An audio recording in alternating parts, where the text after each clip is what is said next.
Georgia. And usually when I go into town, I go and I do usually the morning news, some radio interviews, newspaper. And so I've been invited to be on the morning show, Good Day Atlanta. So to do these morning shows, you have to be there at 6 a.m. I don't know who watches the news at 6 a.m., but someone does. And so I arrive at the studio, and as I walk with my publicist, we're met by the show's producer who informs us I'm not on the show today. There's been a mix-up. I'm on the show tomorrow. Well, my publicist goes berserk because tomorrow's too late. My book signing's in Atlanta tonight, and these women get in a fight. And there's nothing like two women fighting at 6 in the morning. And finally I said, okay, look, she doesn't have any room. There's been a mix-up. I'll make you a deal. If you'll announce my book signing during your morning and noon news, I'll come back tomorrow and do your show. So they agree to the compromise. The next morning I arrive at the studio, and I sit down getting ready to go on the show, and the guy comes over to put the little microphone on when he says to me, do you know why you were bumped yesterday? I said I wasn't bumped. There was a scheduling mix-up. He said, no, you were bumped. Would you like to know for whom? I said, I guess. He said, we had a woman on the show who was Elvis's pedicurist. And she brought a jar of Elvis's toenails. I said, you bumped me for a jar of Elvis's toenails? He said, yep, have a good show. That pretty much sums up my life. My daughter McKenna, I have 5 children. My daughter McKenna was given an assignment in school during Martin Luther King week to write an essay that begins, I have a dream. And she came back and she showed me her essays. She wrote, I have a dream that someday handicapped people will be able to park wherever they want.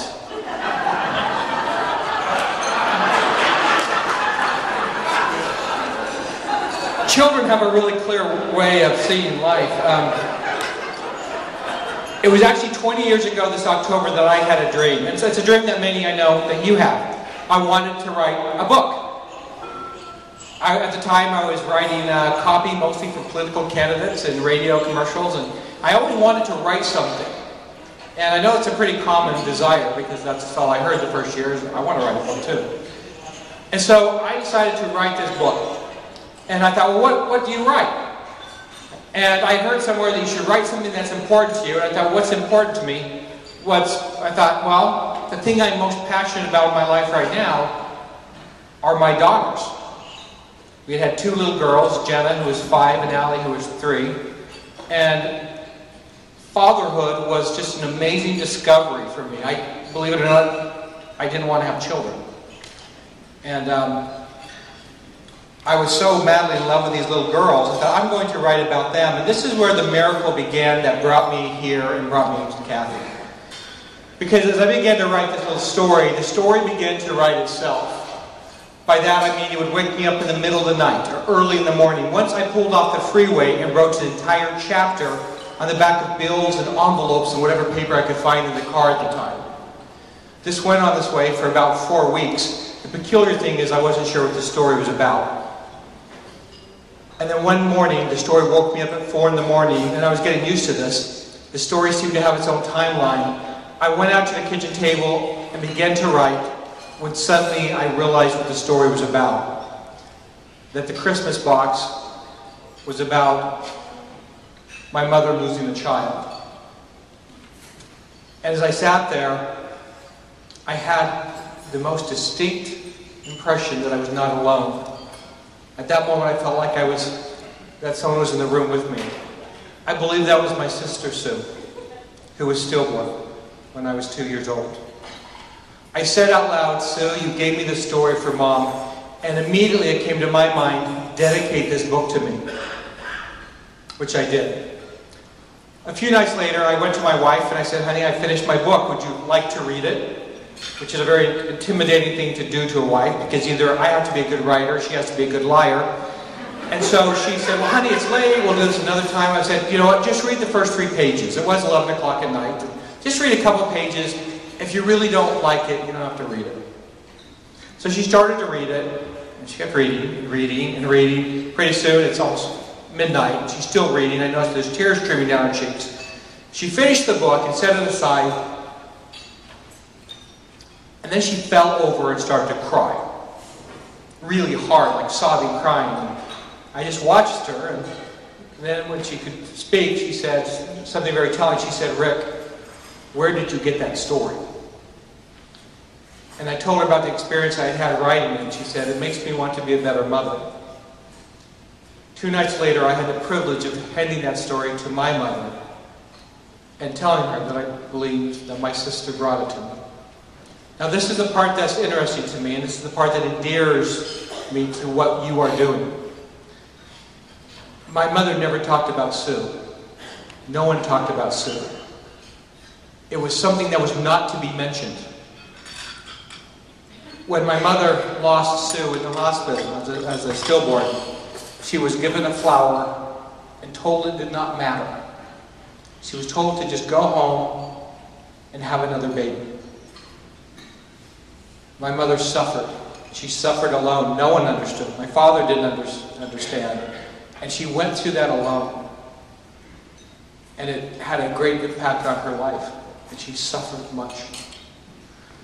When I handed that book to her, I didn't realize how deep those feelings were. And she broke down sobbing.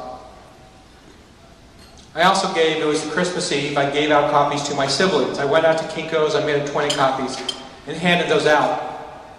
The day after Christmas, I received a phone call from one of my brothers. I fully expected something like, "Rick, I want you to know you have very poor punctuation." Instead, he said, "I think your little book has changed my life." The next day, I received a similar phone call, and the next day, and the next day. And then a few weeks later, I received a phone call from a woman that said, "Mr. Evans, I want to tell you what your story means to me." And I asked, "Who are you? And where did you get my book?" She said, "I got it from so-and-so." And I said, "I don't know who that is." And I realized for the first time that this little book I wrote for my daughters, that I printed at Kinko's copy centers, was being passed on. So I started to track down those copies. As near as I could tell, since I'd written that book, they had been read more than 160 times. Well, about 4 weeks after that, I received a phone call from a local bookstore who had been going through the Salt Lake City white pages calling all the Richard Evans. And there's 7 of us. So when she got to me, she said, "Hello, Mr. Evans, did you write a Christmas story?" I said, "Yes." She said, "Oh, good, thank goodness. Where do we buy them?" I said, "You can't buy them, the book's never been published." She was dumbstruck. She said, "But I've had 10 orders for that book this week." That's good for any book, but for a Christmas book in February, that's unheard of. Maybe you should publish this book. I thought maybe I should. So I sent it to all the local publishers who quickly rejected this book because it would never sell. So I self-published the book, and that was in 1993. It immediately became a local phenomenon, the #1 book in the state of Utah. But it started to quickly spread outside the state. The next year, I decided to, still without a publisher, I would publish it nationally. It hit #2 on the New York Times bestseller list, and my world exploded. Publishers are calling with multi-million-dollar offers. I was called back, People Magazine did a story, I was called back to be on the Today Show, and it absolutely exploded. And people start scouring, looking for books. We sold out of everything we had printed. As I said, the book hit #2 on the New York Times bestseller list. And I went back and started meeting with these publishers who were making these enormous offers. And I learned something. That even though the book had hit #2 on the bestseller list, it was only in 5% of the bookstores in America. The book went up to an auction, the highest book auction for a first book in history. And the next year, Simon Schuster won that auction. The book was brought out, and the Christmas box made history by simultaneously hitting #1 on the New York Times hardcover and paperback bestseller list at the same time. Since that time, the book has sold more than 8 million copies. I have troubles with numbers that high. To put that in context, if you were to stack them on top of each other, they'd roughly be the height of 248 Empire State Buildings, or 11 times taller than Mount Everest. The question to me is, why? It's just a Christmas story, right? What I discovered is there's something much more to it. I was at a little book signing getting ready to, I was just signing books, and not many people had come by. My book is brand new. When I noticed across the hall at this mall, a woman was just standing there staring at me. It took her about 10 minutes to get the nerve to walk up to me, and I said, "Would you like the book?" She said, "I've read it." She said, "You're not old enough." "Not old enough to have written the book?" She said, "You're not old enough for the story to be true. I want it to be true. I've lost a baby. I want that angel statue to exist." In the heart of the Christmas box, there's an angel statue where a woman goes to grieve her lost child. I couldn't forget that woman's eyes and how she looked and how sad she was. So I called my distributor at the time, and I told him about the experience, and he said, "We get calls every day about the angel statue." And at that moment I had an impression, you need to bring the angel statue back. The angel statue that's in the book did exist at one time, but was destroyed in the flood. So I went and I found a local sculptor. As it turned out, he had lost a child too. And he had no place to mourn his child. And his wife volunteered him. She said, "We will make this angel." And so in 1994, the angel statue was dedicated in the Salt Lake City Cemetery. Since that time, it has spread throughout the world. There are more than 100 angel monuments throughout the world right now. I received a phone call yesterday from a billionaire Japanese industrialist asking to help me spread the angels throughout the world. The first going into Japan, then Russia, India, and France. It's a miraculous thing to watch this mission of healing. As people call and say how the book has healed them and brought peace into their lives. To me, the book wasn't about that. The first time someone wrote me and asked and to tell me how much the book had helped them and taken away the pain of their years, I was surprised, because to me it was about not losing the time we have with living children. It had never occurred to me that the book was about those who had lost their children and had lost that opportunity.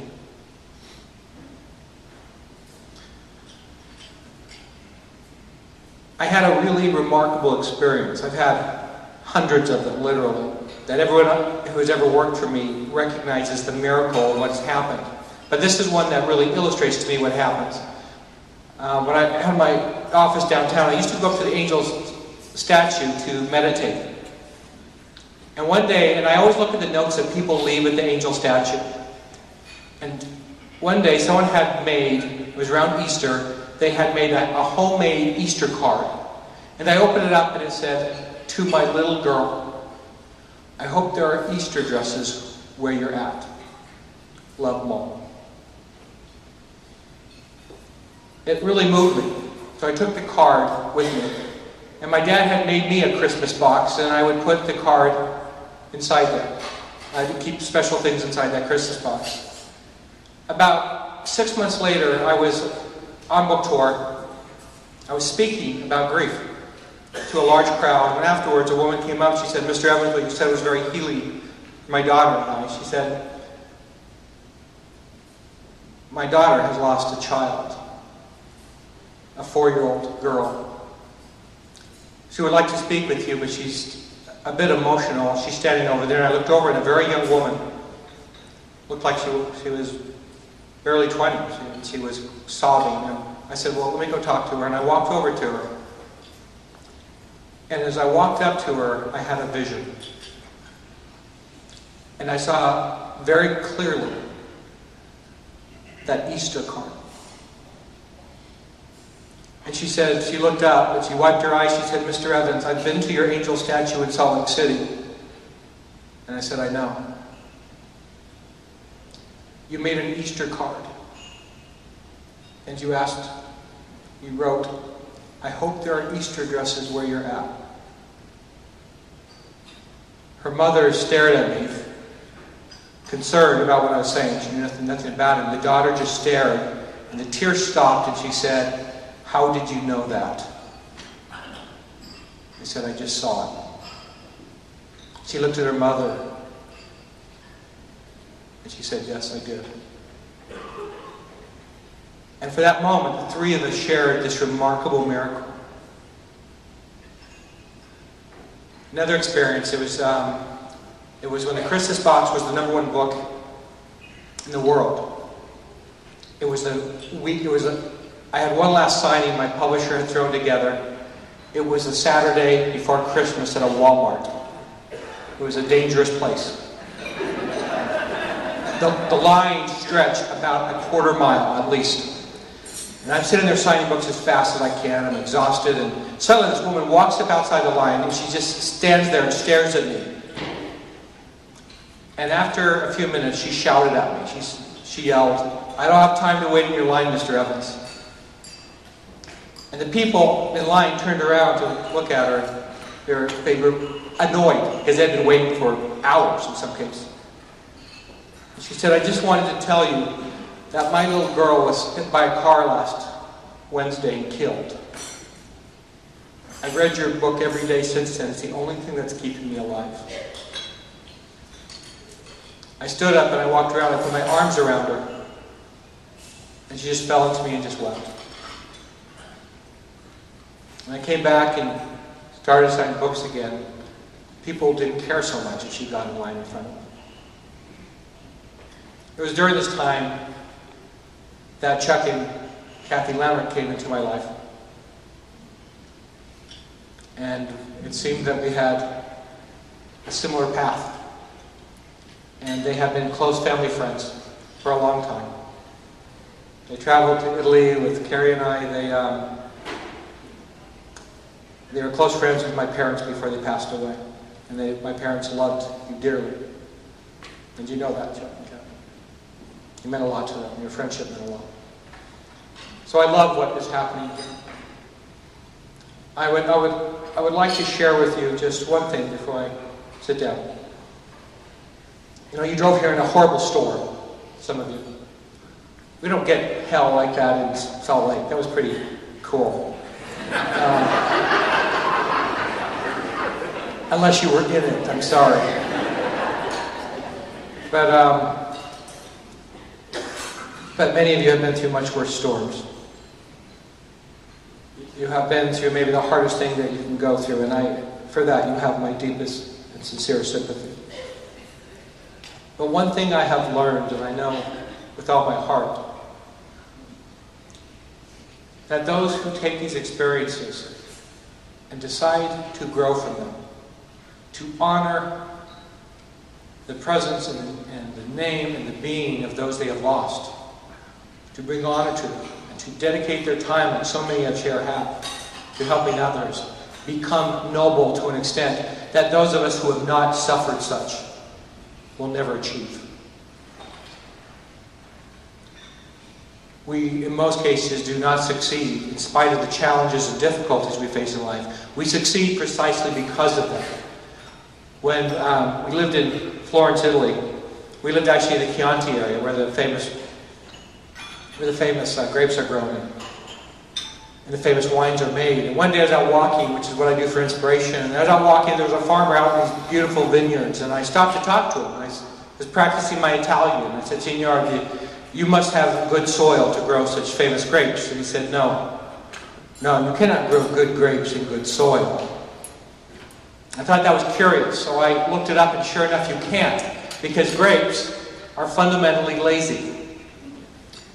And if you put them in good soil, they develop very poor root systems.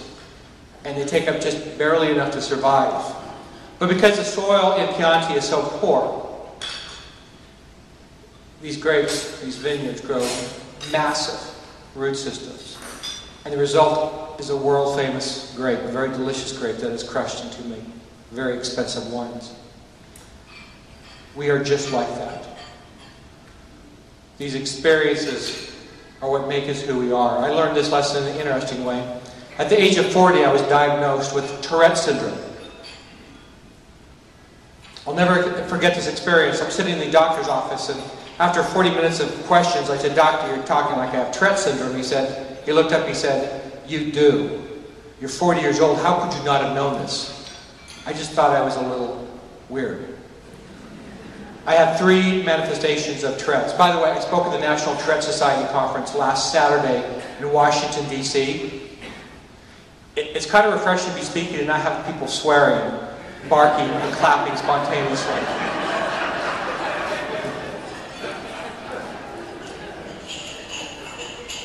I have three manifestations. The first is tics. When I was young, I had extremely severe tics. I had more than 23 different tics, including vocal tics. Not coprolalia, not swearing, even though I have the impulse. If I go to like the ballet or someplace quiet, I have a very powerful impulse to stand up and shout horrible things. The second is the need to touch sharp objects. And I always carry sharp things with me. I can actually, what I usually do is I usually take dollar bills and fold them into sharp corners. Anyone who knows me well just calls them corners. My wife can tell how stressful my day was by how many corners I pull out of my pockets. I have 3 electric pencil sharpeners in my den, and I have to touch sharp things. The third is the impulse to spit in the face of famous people. I was in the Oval Office. President Bill Clinton. And the impulse was so strong, I bit my tongue and stepped away from the President of the United States as my wife quickly stepped in to make sure I didn't do that. So I just thought I was a little off. And then something very profound started to happen. I began to cry. Not a little cry, I was heaving, I was sobbing, and my rational mind is saying, stop it, what are you doing? You're 40 years old and you're crying like a baby in this doctor's office, and I could not stop. And I thought, why are you crying? You have a terrific life, you're a blessed man. And then I realized that I was not crying for myself. I was crying for a little boy who used to sit at lunch alone every day at school.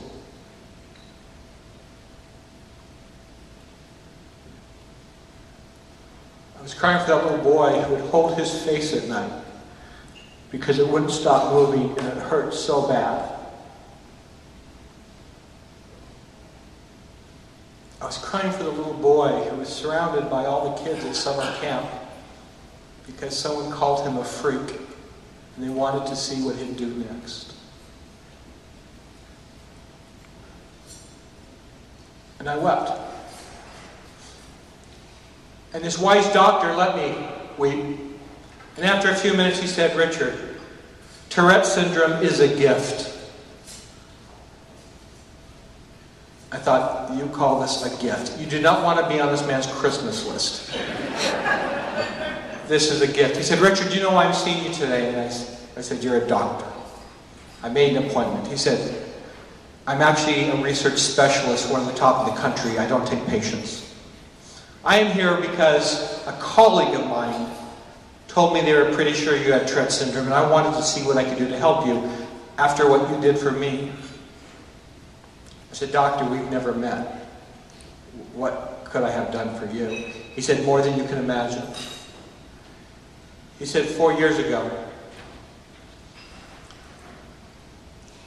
we lost our only child.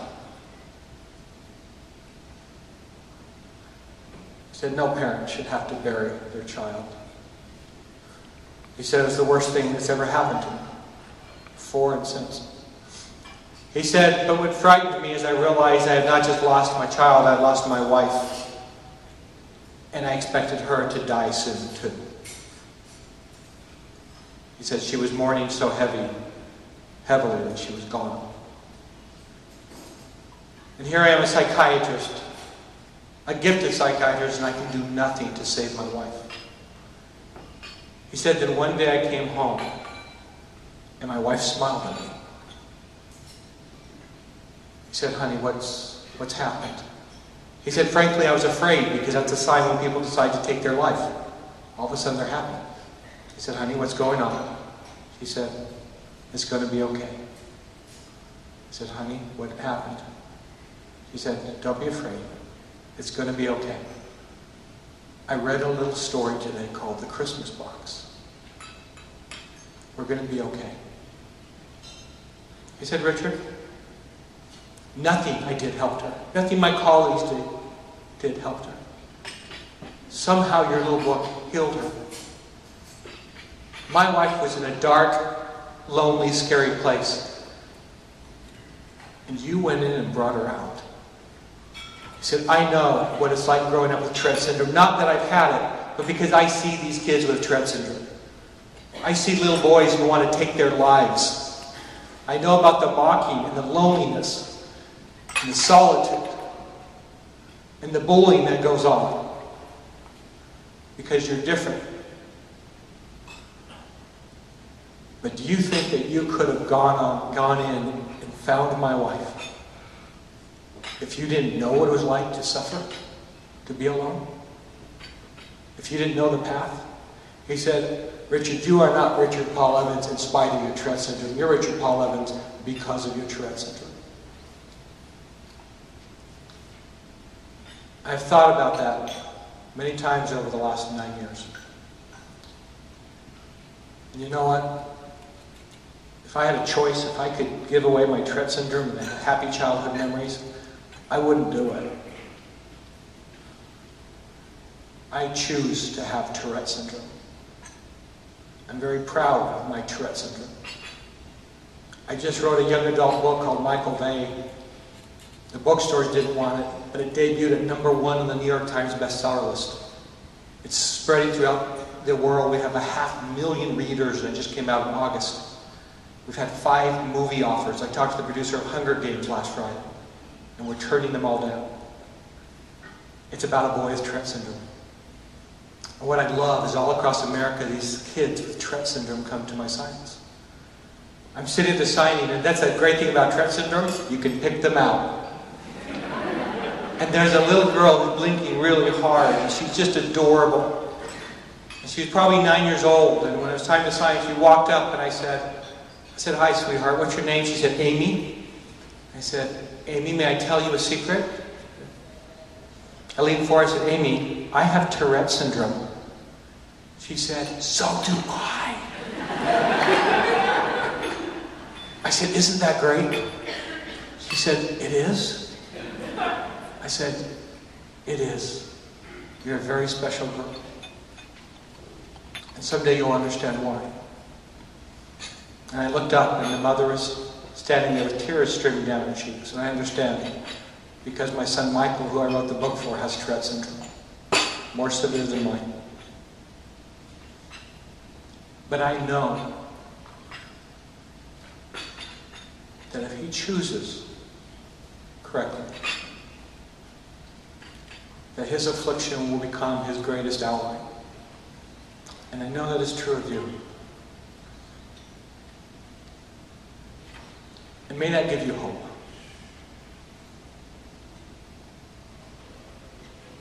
I can't imagine. I have imagined, but I can't truly imagine what it would be like to lose one of my sweethearts. I am sorry for your loss. I brought copies of my book for all of you to give out. The Walk. It's about a man who's lost his wife, his home, his business, everything. He decides to walk across America. But it's really about searching for hope. And I suppose that's why we're here today. May you find that hope. May you find God. May you find meaning and purpose. May you find your best self. Thank you for letting me be here with you today, and God bless.